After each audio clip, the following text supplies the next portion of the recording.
Hello दोस्तों, मैं अमित कुमार सिंह आपका अमित सिविल सर्विसेज एकेडमी में स्वागत करता हूं।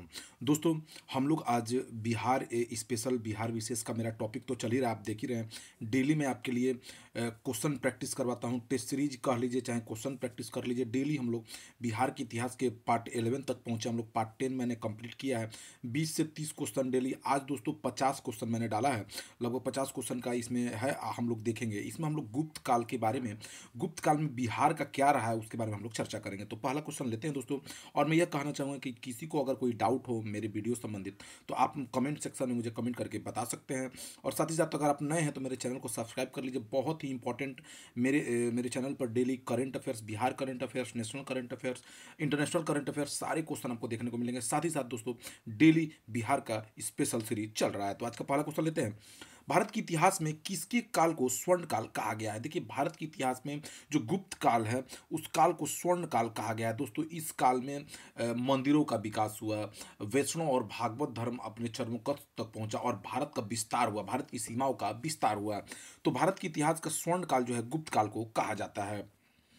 गुप्त वंश की स्थापना 275 ईसा पूर्व में, 275 ईस्वी में किसने किया? देखिए, 275 ईस्वी में प्रयाग प्रशस्ति के अनुसार, प्रयाग प्रशस्ति जो अनुलेख अभिलेख है उसके अनुसार गुप्त वंश की स्थापना 275 ईसा पूर्व में श्रीगुप्त ने की। ठीक है, श्रीगुप्त जो है 240 ईसा पूर्व से 280 ईसा पूर्व तक उनका शासन था। ठीक है, श्रीगुप्त के पश्चात 280 से 319 तक उनके पुत्र घटोत्कच ने शासन किया। ठीक है, तो गुप्त वंश की स्थापना 275 ईसा पूर्व में, 275 ईस्वी में किसने किया दोस्तों? श्रीगुप्त ने किया था।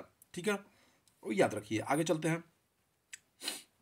गुप्त वंश के किस राजा ने महाराजा की उपाधि धारण की थी? देखिए, गुप्त वंश के जो गुप्त वंश के किस राजा ने, तो घटोत्कच, जो श्रीगुप्त का पुत्र था घटोत्कच, जिसका शासनकाल 280 ईस्वी से 380 ईस्वी तक था, 280 से 319 ईस्वी तक था, उसको उसने महाराजा की उपाधि धारण की थी। ठीक है, याद रखिए। इसी को, घटोत्कच को ही गुप्त वंश का प्रथम राजा बताया गया है। ठीक है, श्रीगुप्त संस्थापक थे गुप्त वंश के, लेकिन गो घटोत्कच को ही गुप्त वंश का प्रथम राजा बताया गया है। ठीक है, रुद्रपुर ताम्र पर अभिलेखों में। नेक्स्ट चलते हैं। गुप्त वंश के किस राजा के काल को भारतीय इतिहास का स्वर्ण काल कहा जाता है? तो देखिए दोस्तों, चंद्रगुप्त जो प्रथम थे, जिनका शासनकाल 319 से 335 ईस्वी तक इनका शासनकाल रहा, 319 से 335 ईस्वी तक, इन्हीं के इतिहास का स्वर्ण काल इनका कहा जाता है, चंद्रगुप्त प्रथम का। ठीक है,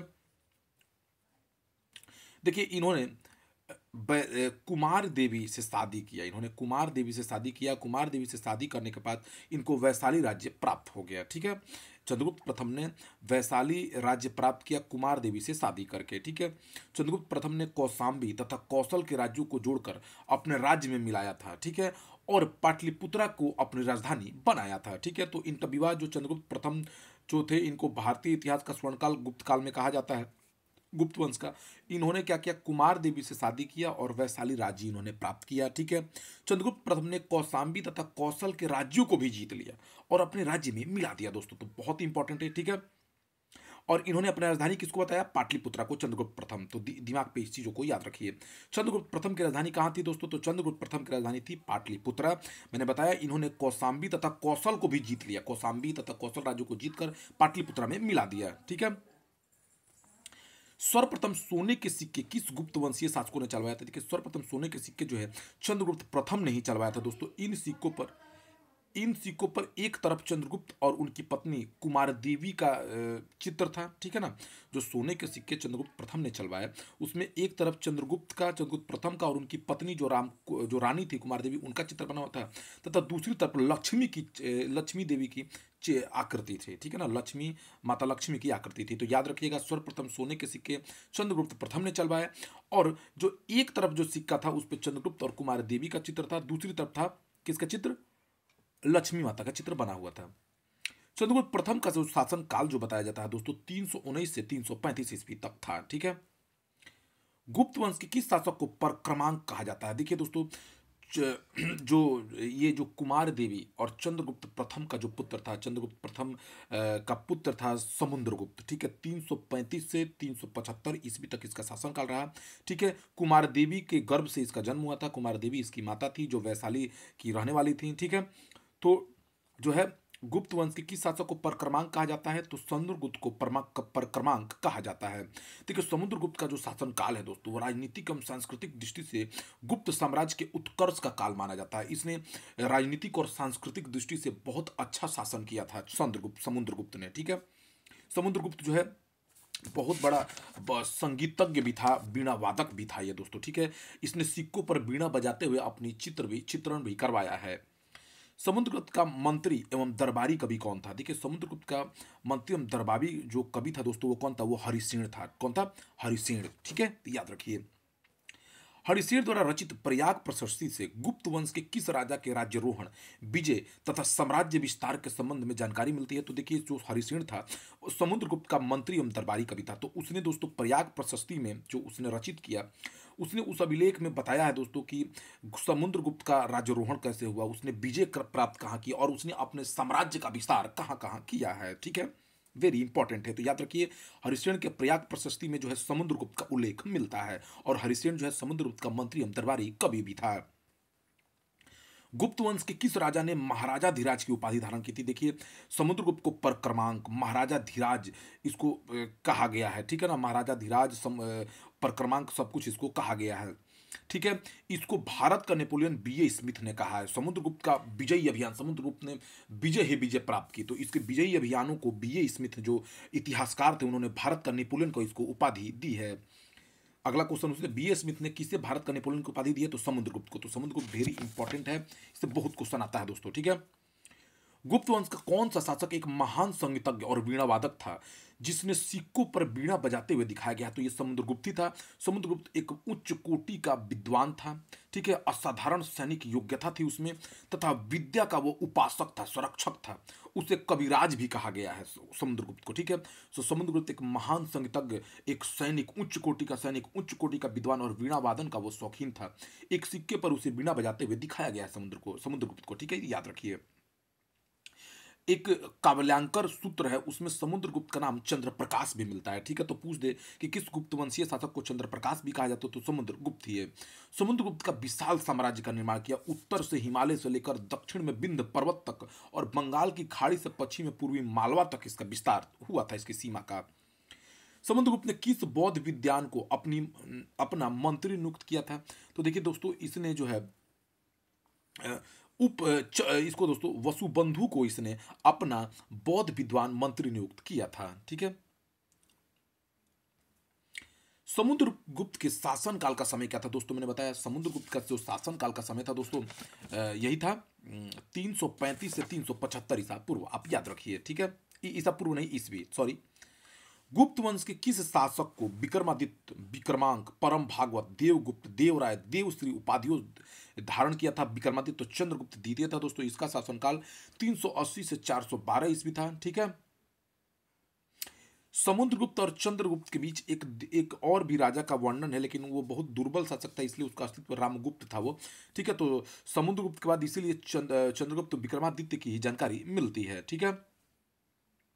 तो विक्रमादित्य, विक्रमांक, परम भागवत, देवगुप्त, देवराय, देवश्री उपाधियों से इसको धारण किया था किसने? चंद्रगुप्त द्वितीय, जिसको विक्रमादित्य भी कहा जाता है। किस गुप्त शासक ने नागवंश, वकाटक और कंदम्ब राजवंश के साथ वैवाहिक संबंध स्थापित किया? तो ये चंद्रगुप्त द्वितीय विक्रमादित्य था दोस्तों, जिसने नागवंश, वकाटक, कदम्ब राजवंश के साथ वैवाहिक संबंध स्थापित किए। और चंद्रगुप्त द्वितीय ने नाग राजकुमारी कुबेर नागा के साथ विवाह किया, जिसमें एक कन्या प्रभाविती गुप्त पैदा हुई, ठीक है। तो चंद्रगुप्त द्वितीय विक्रमादित्य ने नाग राजकुमारी कुबेर नागा के साथ शादी की, जिससे एक कन्या प्रभाविती गुप्त पैदा हुई, ठीक है।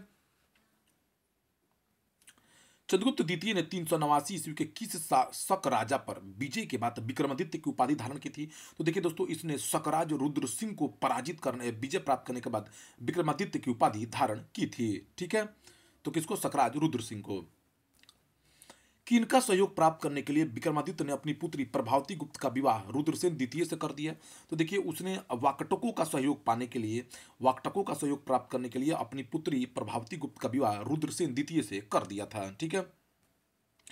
चंद्रगुप्त द्वितीय के शासनकाल में कौन चीनी यात्री 399 ईस्वी से 414 ईस्वी तक भारत आया था? तो देखिए चंद्रगुप्त द्वितीय के शासनकाल में दोस्तों फाहियान आया था। कौन आया था?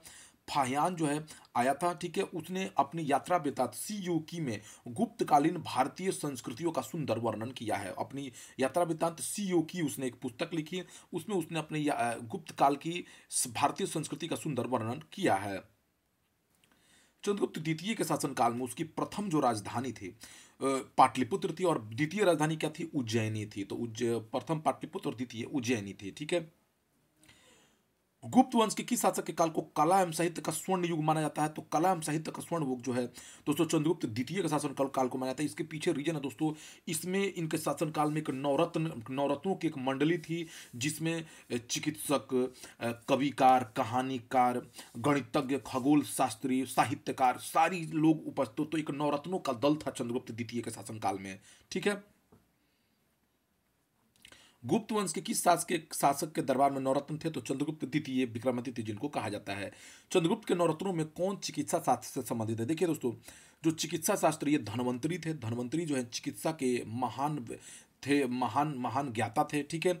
जो छपड़क है दोस्तों, ये एक सन्यासी थे। इन्होंने कुछ ग्रंथ लिखे, भिक्षाटन, ठीक है ना। इन्होंने एक सन्यासी थे, इन्होंने भिक्षाटन नामक एक ग्रंथ भी लिखा था, ठीक है। वराहमिहिर जो थे दोस्तों, वो क्या थे, प्रसिद्ध गणितज्ञ और खगोल शास्त्री थे। और जो कालिदास थे वो क्या थे दोस्तों, साहित्यकार हैं। इन्होंने अभिज्ञान शकुंतलम लिखा है, आप जानते हैं, जिसमें दोस्तों उन्होंने शकुंतला और अभिज्ञान की प्रेम कहानी के बारे में बताया है। किसमें दोस्तों, अभिज्ञान शकुंतलम में, ठीक है। कालिदास किसके समकालीन थे? तो कालिदास चंद्रगुप्त विक्रमादित्य जो चंद्रगुप्त द्वितीय थे उनके नवरत्नों में शामिल थे, एक साहित्यकार थे। चंद्रगुप्त द्वितीय के नवरत्नों में वराहमिहिर संबंधित किससे? तो अभी बताया दोस्तों, वराहमिहिर एक क्या थे, एक बहुत बड़े गणितज्ञ थे, ठीक है। इन्होंने योग यात्रा, लघु जातक, सूर्य सिद्धांत, वृह जातक, वृहत संहिता, बहुत सारी रचनाएं की थी। इनमें से कौन चंद्रगुप्त द्वितीय के नवरत्नों में शामिल नहीं है? तो देखिए दोस्तों, घटखरपर शामिल है। घटखरपर जो थे ये विक्रमादित्य के नवरत्नों में संस्कृत के ज्ञाता थे। क्या थे दोस्तों? संस्कृत के ज्ञाता थे, ठीक है। शंकु भी नवरत्नों में थे। इनका पूरा नाम शंकुक था। ये दोस्तों एक काव्य ग्रंथ इनका बहुत प्रसिद्ध रहा। ये भी संस्कृत के एक प्रकांड विद्वान थे। बात की जाए वरुरचि का, तो वरुरचि भी दोस्तों कालिदास की भांति एक रचनाकार थे, साहित्यकार थे, ठीक है। और बेताल पचीसी का आपने नाम सुना होगा। ये राजा विक्रमादित्य के वर्चस्व से बेताल भट्ट बहुत प्रभावित थे। इन्होंने बेताल पचीसी नामक एक कहानी जगत प्रसिद्ध है, उन्होंने कहानीकार थे ये बेताल भट्ट। तो चारों का चारों दोस्तों, चारों शामिल हैं। विक्रमादित्य की शासन की अवधि क्या थी दोस्तों? तो 380 से 412 ईस्वी तक उन्होंने शासन किया है। कुमारगुप्त 415 से 484, कुमारगुप्त प्रथम का, इनको कुमारगुप्त प्रथम ही कहा जाता है, कि शासन का वर्णन किस अभिलेख में मिलता है दोस्तों? तो इनका जो है किस अभिलेख में दोस्तों मिलता है? तो इनका मंदसौर अभिलेख जो मध्य प्रदेश में है उसमें इनके शासन का अभिलेख मिलता है। ये चंद्रगुप्त द्वितीय के पश्चात उनके पुत्र थे। चंद्रगुप्त के द्वितीय के क्या थे? ये पुत्र थे, और उनकी रानी ध्रुव देवी के पुत्र थे ये कुमारगुप्त, ठीक है। गुप्त वंश के किस शासक ने महेंद्र कुमार, श्री महेंद्र व महेंद्र द्वितीय आदि उपाधियां धारण की थी? तो दोस्तों देखिए, ये जो है ये धारण करने वाले कौन थे? कुमारगुप्त प्रथम ही थे। इनके अभिलेखों से प्राप्त होता है कि इनको महेंद्र कुमार, श्री महेंद्र और महेंद्र द्वितीय आदि उपाधियां धारण की थी इन्होंने। किसने? दोस्तों कुमारगुप्त प्रथम ने।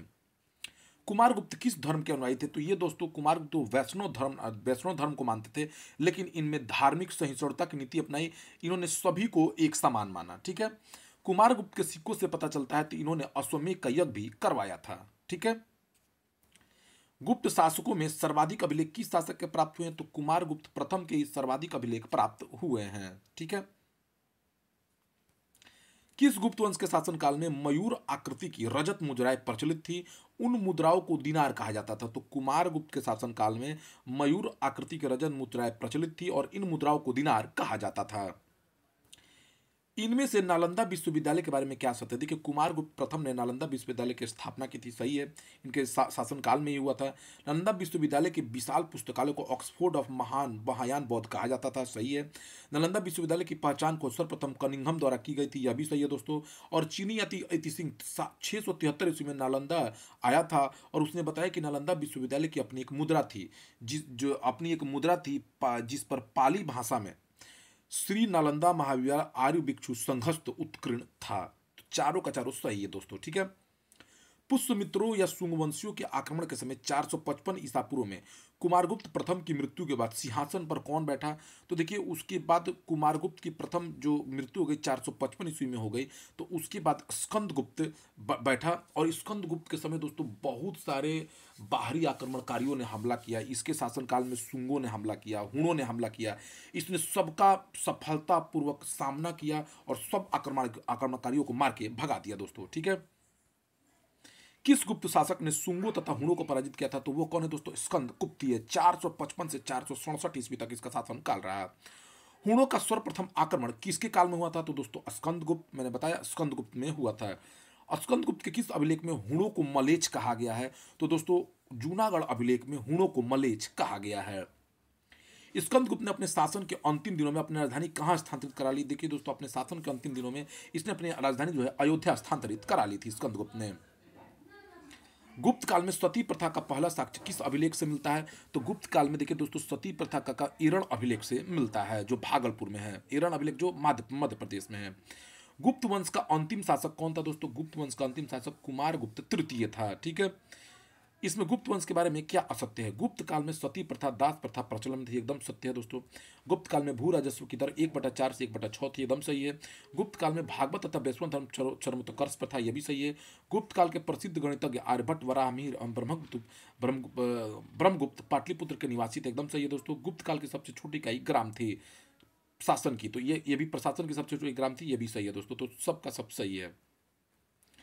किस गुप्त शासक ने सुदर्शन झील के किनारे विष्णु मंदिर बनवाया? तो दोस्तों स्कंदगुप्त ने जो है सुदर्शन झील के किनारे विष्णु मंदिर बनवाया था।